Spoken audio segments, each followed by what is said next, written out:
پیرسینگ پایه بلند بینی رو انتخاب کردم. اگه الدار باشه که خیلی خوبه. نقطه اولیه من یه خورده عقب‌تر بود. یک بار دیگه چک کردم دیدم باید حالا جلوتر علامت گذاری کنم. پس اگه نقطه من اشتباه بود چک میکنیم، پاکش میکنیم، دوباره نقطه رو جای درست انجامش میدیم.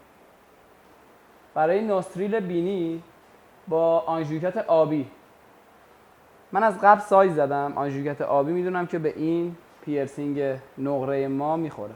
پیرسینگ نقره ما هم پایه بلند هست. بچه‌ها دقت کنید، یه دونه پایه کوتاه داریم، یه دونه پایه بلند. این پایه بلند هستش. اگه ال بود که قفل داشته باشه که چه بهتر. اگه ال نبود، قفل نداشتش، ما خودمون اینو قفل میزنیم براش. میارم بالا. آره.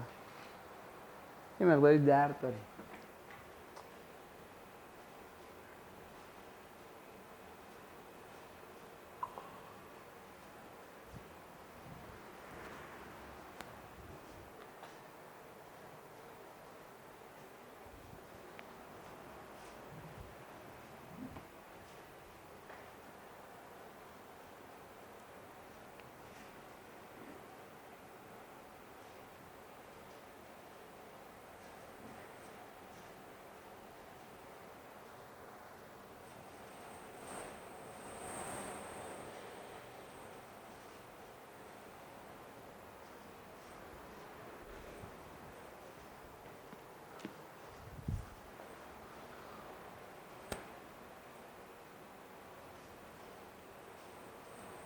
من با پنس سوزنگیرم یه دونه قفل رو به بالا درست میکنم براش.